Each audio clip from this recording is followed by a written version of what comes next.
What is up, everybody, and welcome back to the channel. Today we are going to be taking a look at a little sneak peek at Post-Scriptum's armor overhaul. Not only that, but we're going to take a look at some of the more obscure mods that may have gone unnoticed. But first things first, we're really going to slow this clip down and take a more closer look because there's a lot more going on than you might think.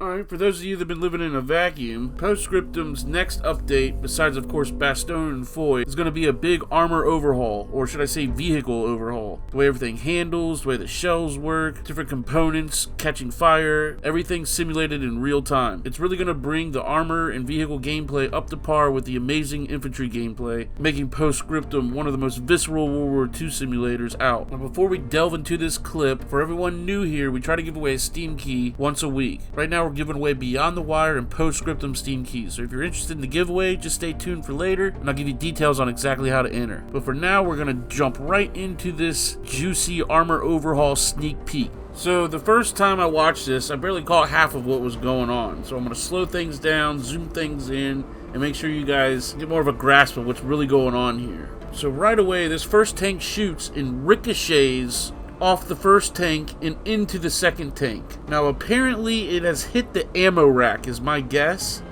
and the fire has ignited. Now if you look closely, there's like a ball that is growing. Now what I imagine is going on there is if you let that ball grow big enough, the fire will spread and destroy the entire tank. But as you see here, Breezu's smart enough to jump out with a new tool, a fire extinguisher, and go put the fire out. Alright, we're going to let the clip run one time unadulterated before we move on. Real quick, if you missed the other videos, go to my channel and search armor, because there's a lot of good information on the armor overhaul. Being able to peek out the hatch halfway. Each shell is going to be more realistic, like its real life counterpart. All 3 to 4 players are actually going to be simulated inside the tank. They can get hit by shrapnel. You'll have to jump out and bandage yourself, or possibly bandage yourself inside, I would imagine. But the armor overhaul is looking super promising, so if you haven't seen that stuff, be sure to check out the older videos. Alright, now we're going to take a closer look at some of these obscure mods that can be found on the Steam Workshop.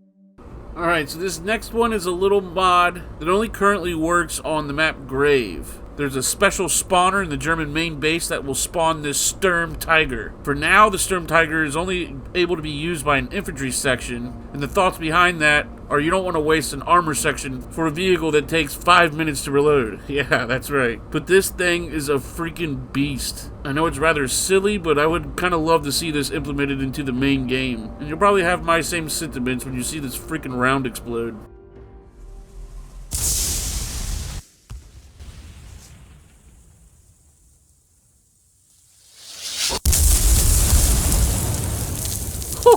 Let's roll that beautiful beam footage again.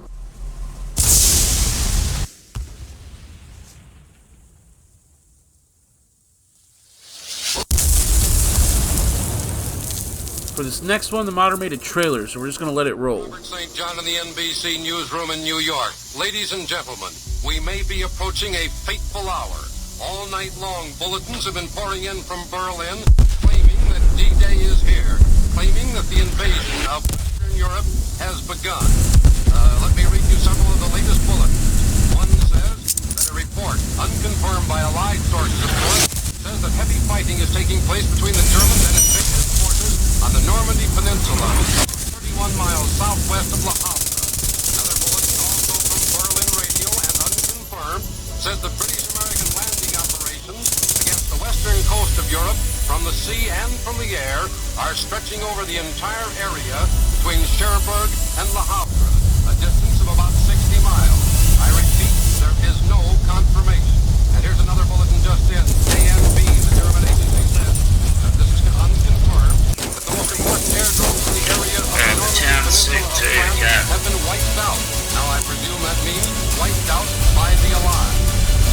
As you may have heard on earlier broadcasts, all 3 German news agencies have begun broadcasting these stories that the invasion is here. But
defeated. Under the command of General Eisenhower.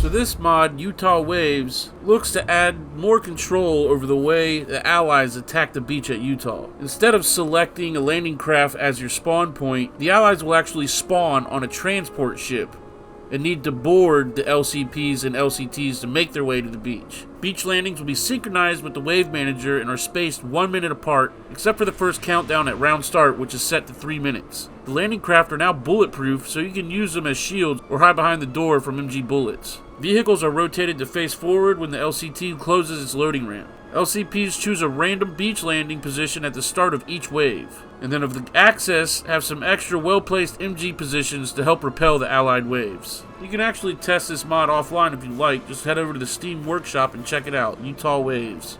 Alright, so I must admit, when I saw this first image, I assumed it came from the upcoming Chapter 4, Bastogne or Foy or something like that because of the snow. Well, I was completely wrong. This is actually from a mod made by Captain 72 Bug, and he is working on what's called the Ardennes Alamo map pack. That's right, not just a map, but several of them. I believe 3 maps total. Now this project will be covering a lesser known last stand by the Americans at Clerval Castle in Luxembourg. Lesser known, but one of the critical defense actions of the Ardennes offensive and a story of great American heroism. The idea is to recreate this classic last stand experience during the start of the Bulge, and the first of several in this exciting map pack. All American soldiers from the 28th were, if not captured, killed during the battle. Currently, there are 2 playable factions for this map, the 110th Regiment of the 28th Infantry, as well as the 5th Panzer. Historically, the Americans acted as defenders, so all layers will have Americans as the defending team. Much of the equipment will be the standard Post-Scriptum gear loadouts, however, the uniforms will reflect the 5th Panzer and the 28th Infantry Division. Expect snow-covered gear, snow-laden transports, as well as winter camouflage armor assets. Here's a brief preview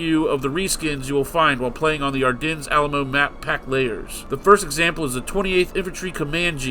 This includes unit-specific markings as well as decals reminiscent of the actual Jeeps used during the historical battle. Finally, we have the Sherman Firefly. While historically not used during the battle, in efforts to balance the teams, it has to be added for the heavy armor deck.